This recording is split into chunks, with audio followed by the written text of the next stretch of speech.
Well. It is a great day. Today is Sunday, and I'm thinking about how I would always be grateful. And today is about learning over various experience. The love that we do, the things that we say and how we say it. Learning over various experience when it comes to love. I don't know about you, but love is a learning experience. Today we're going to do with three important words, three ingredients in love, and that's yarning for communication. Wow. Yarning for communication, yarning meaning desire, and yielding, surrender. Communication, yearning, having the desire, and yield means surrender. When it comes to life, love, no matter where you are. Good morning, Tina. Good morning, Mary. Thank you for joining us on this great Sunday. Y'all know it's March. We're marching on up, and I'm so excited that it is March. Man, when we think about these, man, you know what? I'm yearning for more. I am yearning for more. So how do we activate that when we start yearning? When we think about yearning, I have to look this up. Yearning is an emotional and physical longing for connection. It's passion, attraction, excitement, and pulling towards someone. I don't know about y'all, but regardless, whether you're at work or at school or just in a relationship, we yearn to love. We yearn to feel needed. We yearn to feel wanted. But most of all, when we think about a relationship, whether it's a friend relationship or a platonic relationship or just a team relationship or a husband and wife relationship, we have a yearning desire to communicate. We have a yearning desire to feel emotionally connected. We have a yearning desire to feel physically. Hold me. I don't know, but the good Lord put that in us. And we do want the physical touch every now and then, and we do want someone to say, good morning, how was your day? Did you make someone smile today, or did I make someone smile today? And that's what we're thinking about. So how do we activate this when we think about attraction, excitement, and pulling someone towards you? Well, express their appreciation. Let them know that I appreciate you. It doesn't take much. Look, 2026. I don't know about y'all, but the clock is going forward and not backwards at a time like this. So yes, it's nice to tell someone, hey, I appreciate you. Hey, I thank you. Because think about it. When you do something, you want someone to say something nice to you. So let's change the way we think. Let's change our words. Let's encourage each other. Let's encourage someone new today. Because there's someone out there that may feel like, man, I just can't make it. Things are not right with me today. Things are just, I feel so depleted. But listen. Thank you for appreciating me, Mary. I appreciate you as well. Listen, I don't know about y'all, but I'm experiencing so many family losses. So it's like, man, now I'm back on that roll again. When I pick up the phone, it's like, do I really want to pick up this phone? Because I know when certain people call, it's not a good thing. So yeah, I have to always go back and check myself. Did I encourage them enough? Did I leave them out there by themselves? Was I available? Not only just verbally, but physically as well. So we have to, and I may just get through this one word, and that is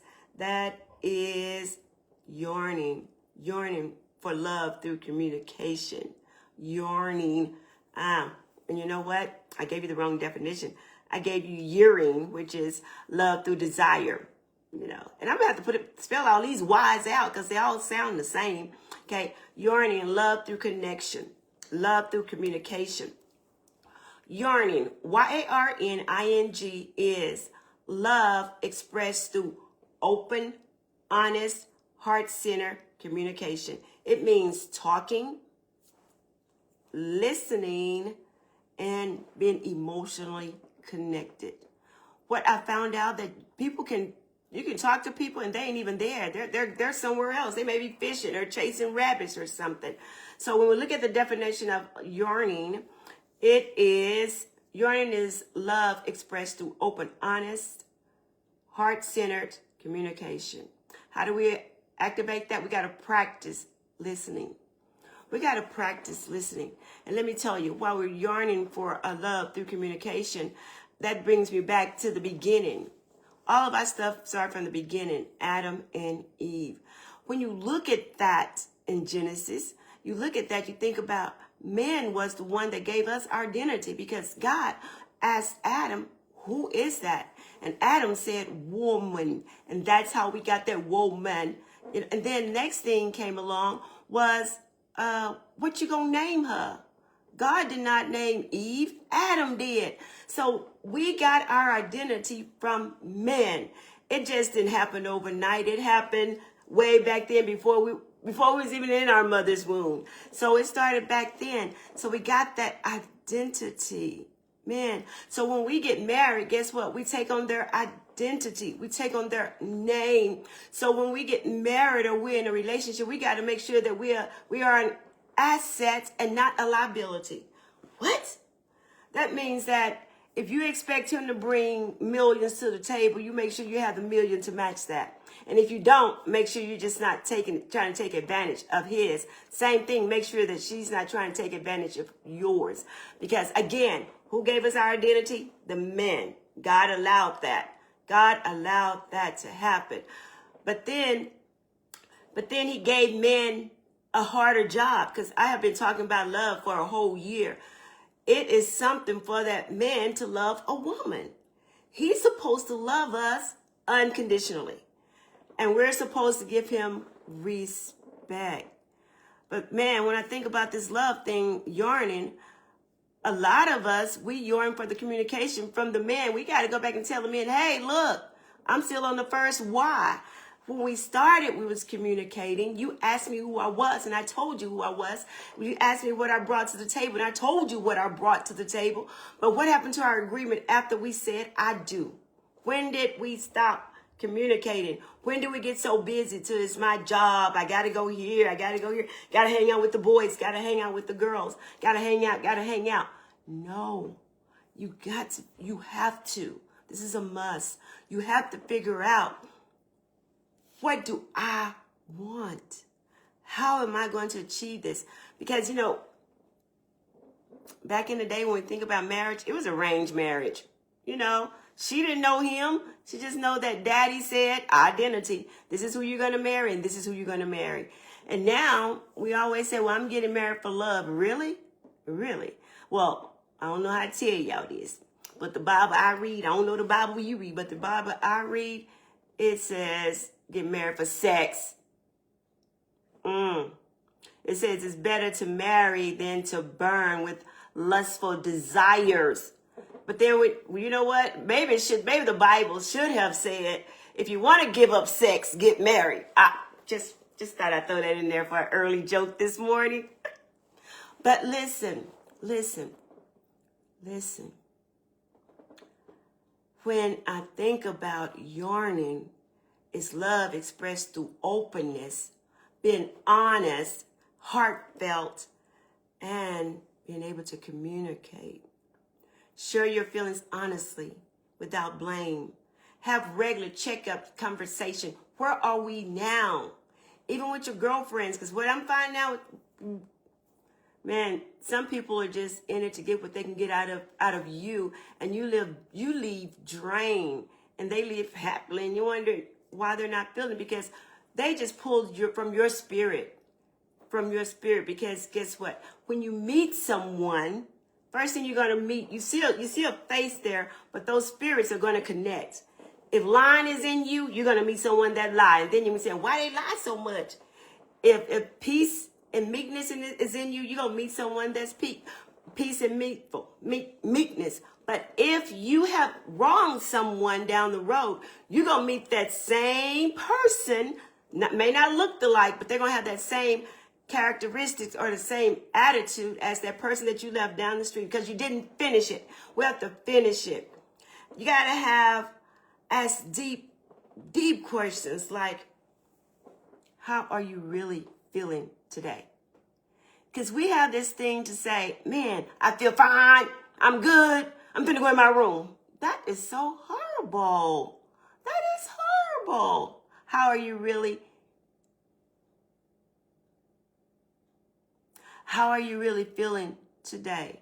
Or let's change that. Let's stop asking people how they're really feeling today. Let's ask them, who made you smile today? What? Now they have to think about, you see. And then if they can't figure that out, ask them, who did you make smile today? Because it's not about all what we bring to the table. It's about how we're going to share this thing together. How we're going to share this thing together. When communication flow, love feels safe. Now, yearning. Y-E-A-R-N-I-N-G. That's love through desire. And I talked about that. And that means, keeping it together. Let's date. Let's touch. Let's play some hide and go seek. Y'all remember when we was, I don't know, maybe y'all just, and maybe don't even know anything about hide and go seek. But you go hide and they try to find you. Let's play some of those games in our house, because, it's summertime. Let's go outside. Let's go back and find the kid in us and have fun with each other. Let's find some energy. Let's have a desire to grow when we feel closeness. Because just because we close, that don't mean I want you to jump my bones tonight. You haven't spoke to me the whole day, or you come in talking like, and now you expect, no. I got a headache, got a toothache, got a backache, got some kind of ache. I don't know what kind of ache I got, but I got an ache that I don't want you to feel right now because I'm still mad at you because the way you came in yesterday. We did not discuss that. So let's get it right. Let's get it right. Yeilding, Y-I-E-L-D-I-N-G. Love through surrender. Okay. So, honey, friend, who did you make smile today? Well, I can't remember if I made anybody smile. Did nobody make me smile? Oh, exactly. That's why you didn't smile today, because you're looking for someone else to validate you, and your chore today was to validate somebody else. But you took it personal, because if I bring a smile in the room, I'm going to get a smile back. That's just, and if I don't get a smile back, guess what I'm going to say? Hey, how was your day? You know what? I need to smile today. Can you make me smile? Just tell me some kind of joke that don't make sense and I'll smile, because, I like smiling. So, yielding is love expressed through trust, vulnerability, and letting go of the ego. Whoops. Being vulnerable? You mean tell me, I got to let go of that ego? You mean tell me, I just want to tell them off right now? Because everyone got one. We all have an ego. But how do we express it? We got to let it go. Admit when you are wrong. Admit I'm wrong. Okay, I'm wrong. When you say you're wrong, you may want to go wash dishes or sweep the floor or do something. Because now, remember, most men, you tell them something, they may walk around like they ain't listening, but they will bring it back to your attention. And guess what we'll say? You never listened to me. And guess what they'll say? When did you talk? Because a man, I don't know, I guess it comes from Adam. They already know what's really going on, but they're waiting for you to tell them. So somehow or another, that trust has went out the window. So admit when you're wrong. Apologize. Be serious. Apology. Girl, do you know? No. If you apologize to someone, you don't have to have anyone to co-sign on it. Just apologize and go about your business because it's for you. Share your fears and insecurity. Share your fears and insecurities. Trust your partner instead of trying to control the outcome.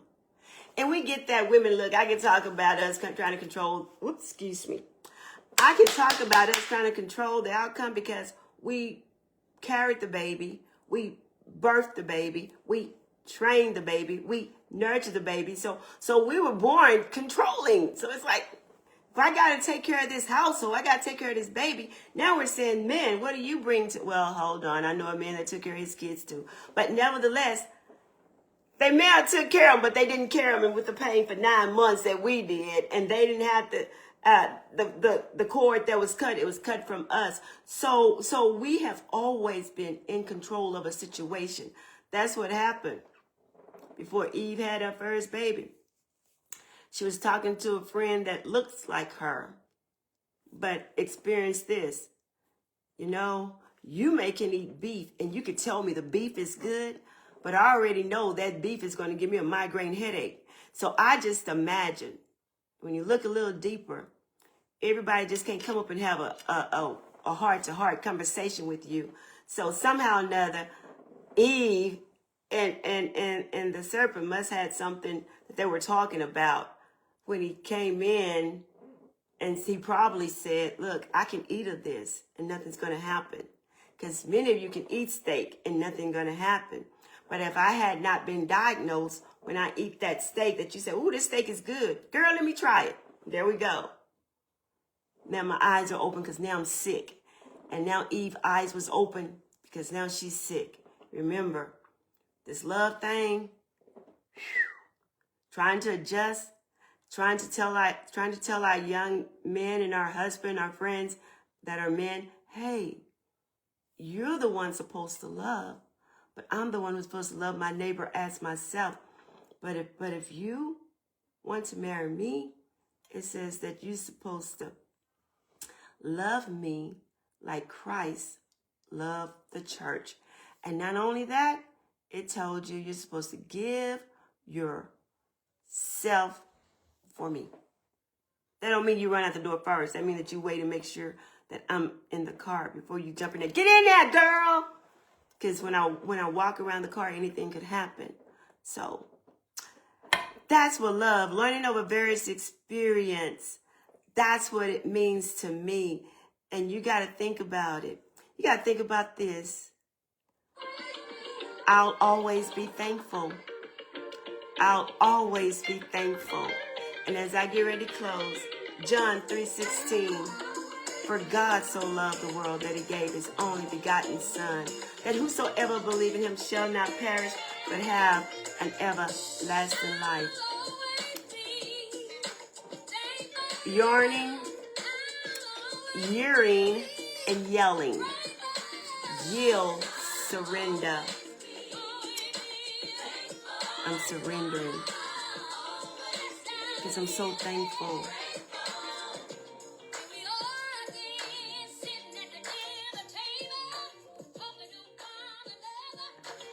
And you know why I play this? Because she say we're sitting at the dinner table talking to one another. You know when you were little, well, not everybody. I don't know what was going in your house, but you couldn't go in the bedroom.